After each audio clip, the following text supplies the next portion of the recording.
Oke guys, balik lagi sama gua si Krempeng di sini dan akhirnya iOS 18.3 versi resmi itu udah dirilis sama Apple. Jadi di video kali ini gua akan ulas seluruh fitur yang ada di 18.3 ini. Memang bukan yang major update, tapi tetap aja setiap update iOS itu kan pasti ada hal penting di dalamnya. So gua akan kupas semuanya, jadi langsung aja kita bahas.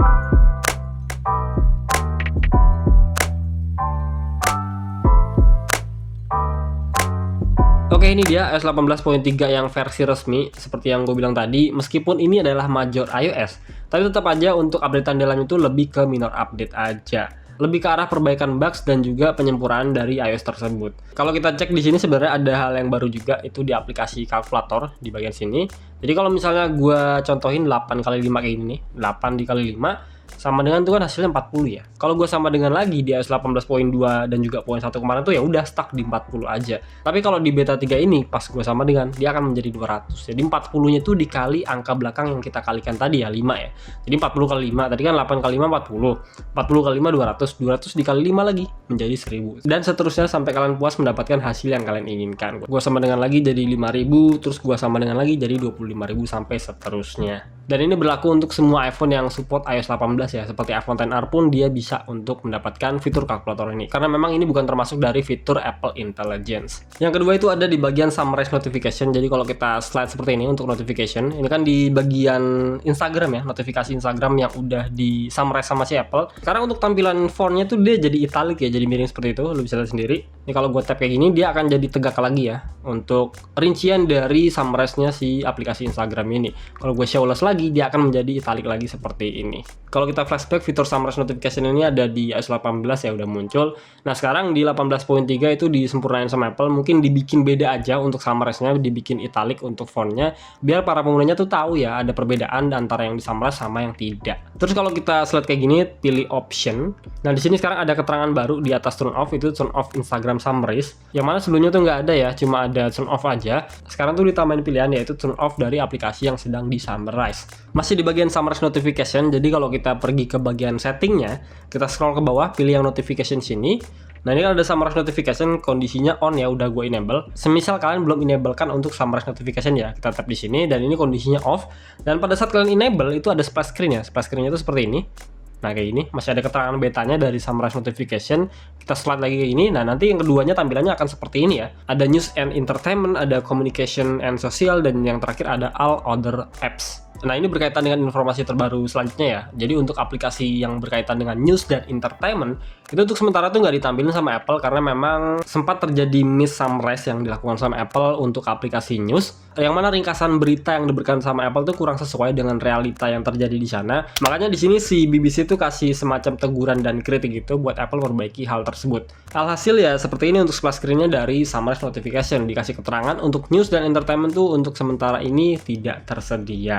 Terus kalau kita cek lagi di bagian settingnya sini, itu ada keterangan summarize my content error. Jadi Apple menambahkan bahwa ringkasan ini tuh berkemungkinan ada kesalahan juga ya, jadi nggak sepenuhnya sempurna. Dan dengan kejadian ini artinya Apple jujur ya, dan tetap mendengarkan serta menerima masukan dari beberapa pihak, dan langsung diproses perbaikan sama Apple, mungkin di 18.4 akan lebih sempurna lagi.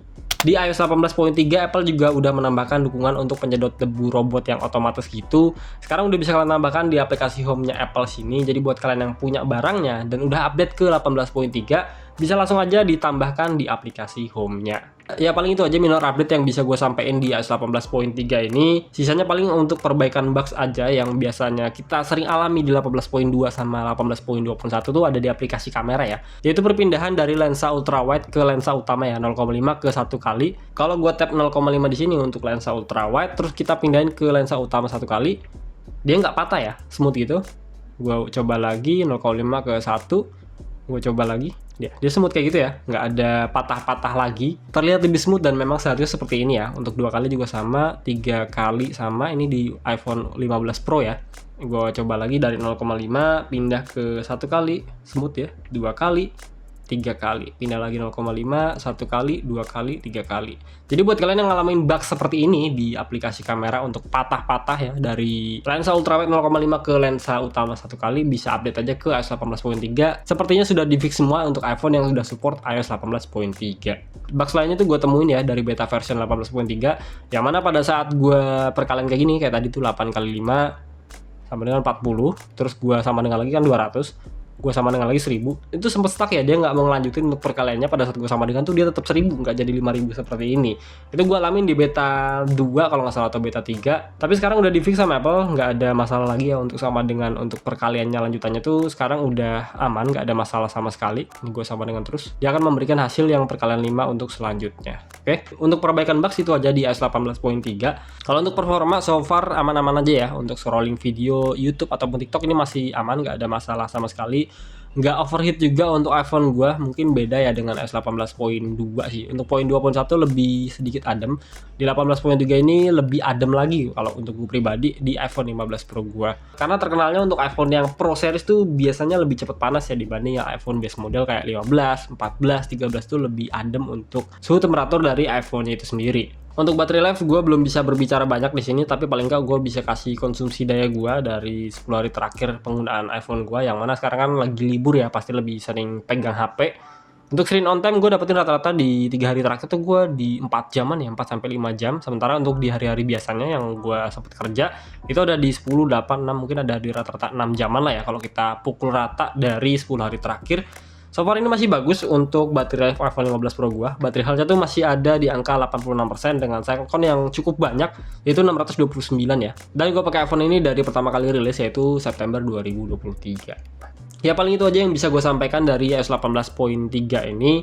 Untuk next update-nya yaitu 18.3.1 atau 18.4. Kalau poin 4 itu kemungkinan ada di April ya. Di April pertengahan biasanya tuh ada di tanggal 14 atau tanggal 7 dini harinya. Jadi sampai April itu kita akan mendapatkan updatean beta version ya dari iOS 18.4-nya.